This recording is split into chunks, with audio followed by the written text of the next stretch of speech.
Tyrese Haliburton, Dillon Brooks at LeBron James, yan ang ating pag-uusapan. Final seconds. Bryant for the win. Bang! Tyrese Haliburton gusto daw na bumalik ng Team USA para sa 2024 Olympics. Lalo at hindi nga naging maganda ang unang laro nito para sa Team USA para sa 2023 FIBA World Cup. Dahil kahapon ay bigo silang makasungkit man lang kahit third place sa nasabing tournament.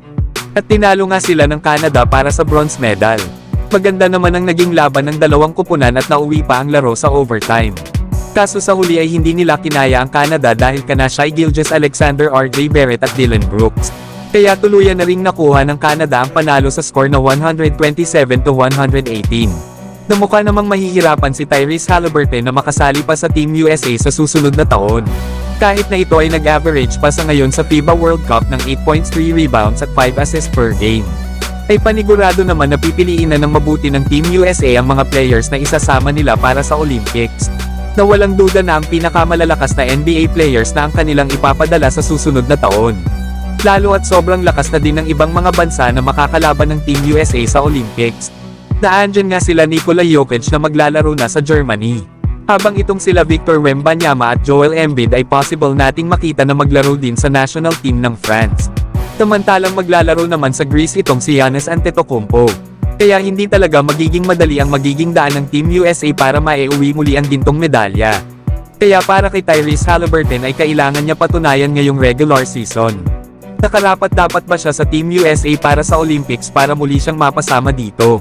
Sa ibang balita naman mga idol, Dillon Brooks nagbigay naman ng final message sa kanyang mga haters. Natanong kasi ito sa kanyang naging interview matapos nilang manalo sa Team USA. Na kung meron ba daw itong gustong sabihin sa kanyang mga haters.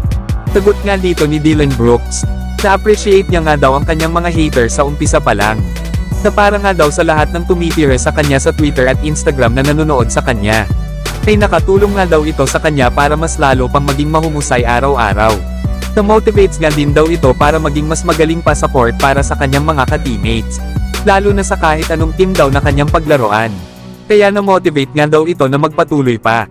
39 points nga mga idol ang ginawa ni Dillon Brooks laban sa Team USA para tulungan ang Canada na makuha ang bronze medal. Magpaulan ba naman si Dillon Brooks ng 7 3-pointers sa kanyang 8 binitawan? Tsaka hindi lang puro yabang itong si Dillon Brooks. Dahil noong matapos nilang manalo laban sa Slovenia ay sinabi nito na siya daw ang best perimeter defender sa FIBA World Cup at NBA. Lalo at pinangalanan lang naman siya ngayon bilang best defensive player para sa 2023 FIBA World Cup. Nakinumpere pa nga ni Dillon Brooks ang kanyang sarili kay Kobe Bryant. Kung papaano daw nito nalaman at nagawa ang Black Mamba. Kaya sa palagay pa daw ni Dillon Brooks ay yun daw ang kanyang pagkatao ang maging kontrabida. Pero kahit ganyan naman si Dillon Brooks mga idol ay malaki ang tulong na madadala niya para sa isang kupunan. Na hindi nga nagkamali ang Houston Rockets na bigyan ito ng malaking kontrata na nagkakahalaga ng nasa $86 million sa loob ng 4 na taon. Na panigurado hindi lang sa depensa maaasahan si Dillon Brooks ng Houston Rockets next season. Kundi pati na rin sa opensa katulad ng ipinakita nito laban sa Team USA. At para naman sa huling pag-uusapan natin mga idol. Halos nasa 500,000 na mga NBA fans ang pumili ng 100 best NBA players para sa 2023-2024 season. Ang nakakagulat dito mga idol sa kabila ng edad ni LeBron ay kabilang pa rin ito sa top 10 ng nasabing listahan at nasa pang number 9 nga itong si LeBron James. Na hindi naman ito nakakapagtaka mga idol. Lalo at maganda naman ang ipinakita ni LeBron sa Lakers noong nakaraang season. Na kung saan ay nakapag-average pa ito ng nasa 28 points, 8 rebounds at 6 assists per game. Na meron naman itong 32% sa 3-point area. Na ngayon ay may edad na itong si LeBron na 38 years old. Kaya malapit na rin itong mag-retire sa NBA. Samantalang ito naman ang top 20 sa nasabing top 100 best players sa NBA next season. Unahin na nga natin sa pagtawag ang number 1 sa listahan based na rin sa kanilang pagkakasunod-sunod. Nangunguna nga dyan si Giannis Antetokounmpo.